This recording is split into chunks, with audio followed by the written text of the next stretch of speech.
Hello people! I'm back, at least for a short while, returning from a long hibernation. There's been so much to do, things that are also related to finishing this book here, which was a dream come true. So I have a couple of sketches from this book here, in the sketchbook here, which is also a book that I made myself from scratch at a bookbinding course, including outlining of or cutting the cardboard, choosing the paper, gluing and stitching, even choosing the color for this thing, the ribbon here, which I now just forgot the word for. Oh, God, it's been so long since I've made a YouTube video, so wow, it feels good to be back, just making one video. Yeah, well, I think when choosing this paper, I don't know what I was thinking, but I feel kind of like this is reminds me of Matrix somehow, the colors here. And they are kind of off with the red and the green and all that kind of contrasty, but I like it. And I think this book here, the sketchbook, I've been working in it for maybe even a year, I think. So many like fragmented pieces in here and lots of stuff that I have been working on fast and lots of stuff that I've been working on sort of more slow. Also a bit of studies in here. Anyway, let's take a dive.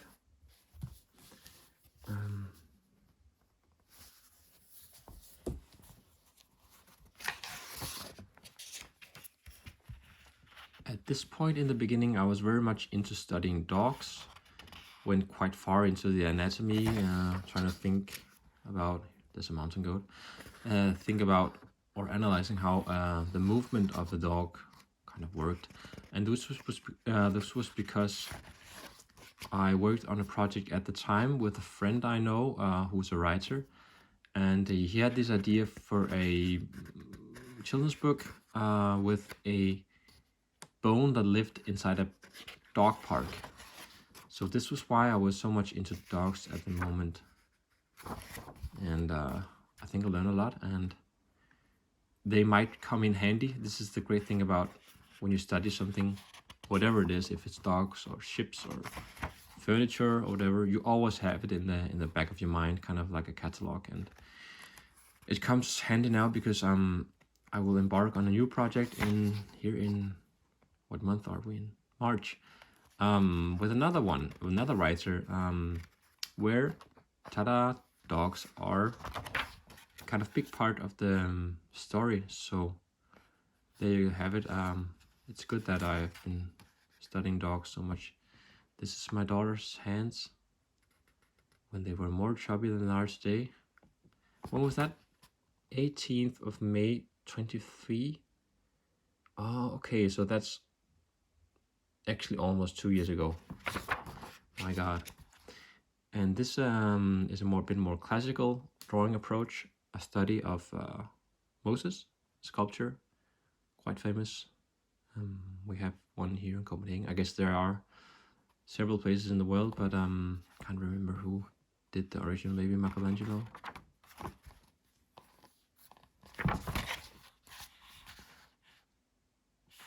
Flower study.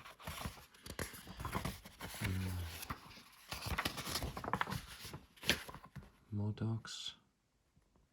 See here I wrote neck muscles. That's why golden retriever have fluffy fur here, because the fur or the skin and fur kind of hangs on those muscles.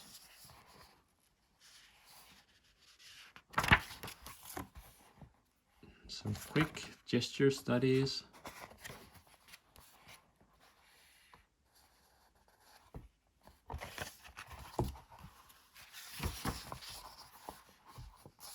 My wife's nephew who made this, I remember, the Lego thing here. I think actually he did the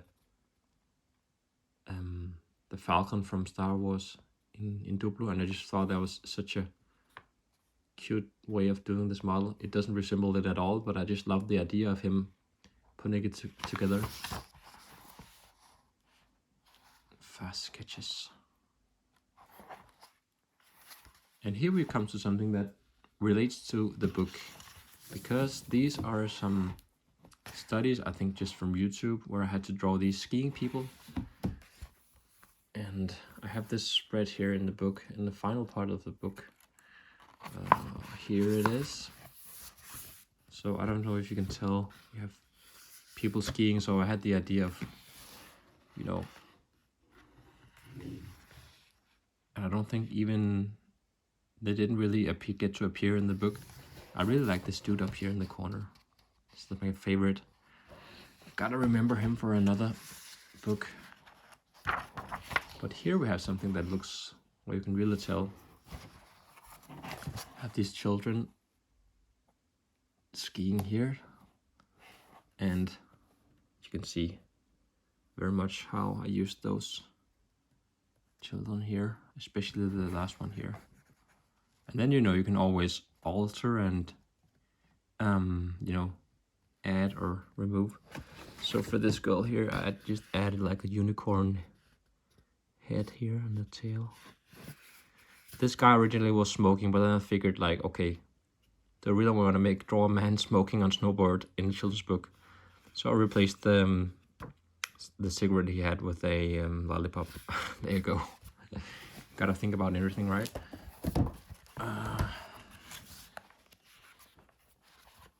And this was one where I struggled a bit with a scene in the book where the monster called Frank is just behind the father. So I just tape this in here and draw the octopus. So I had him how I wanted to. And this is, you can also see that spread here.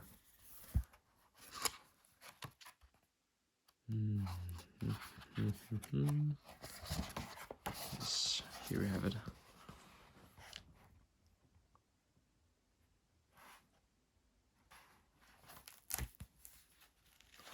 Do we have more in here?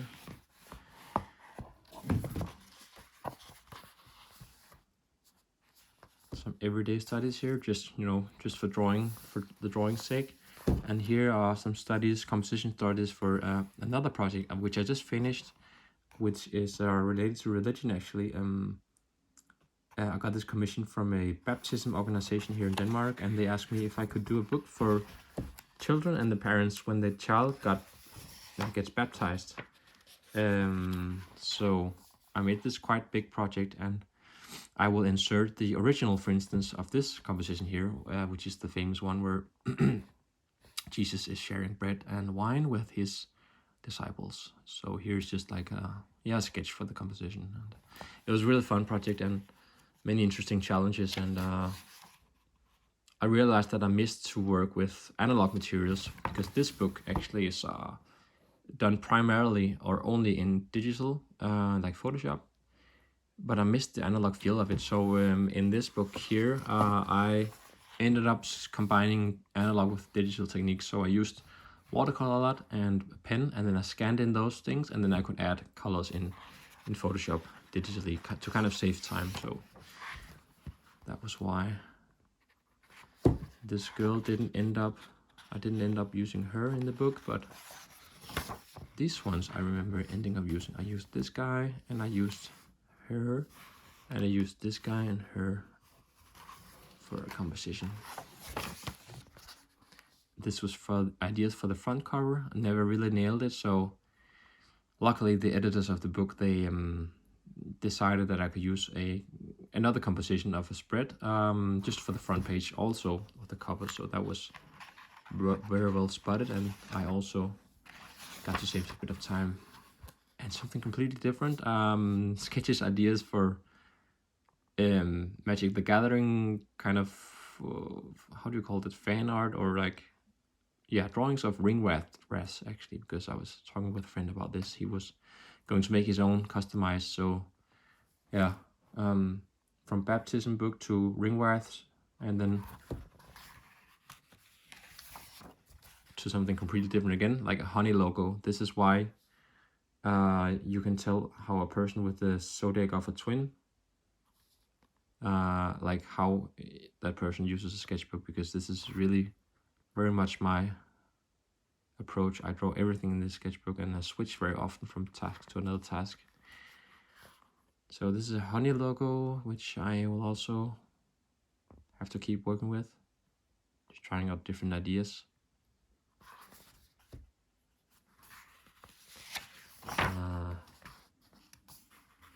Scribbles.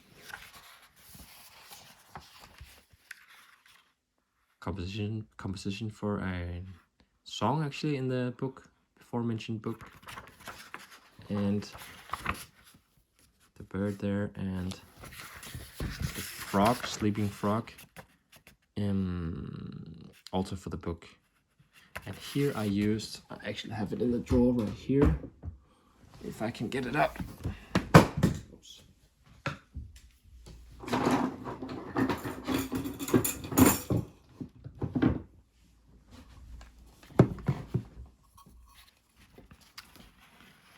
So I used this frog as a model for the sketch here and just kind of placed the arms of it,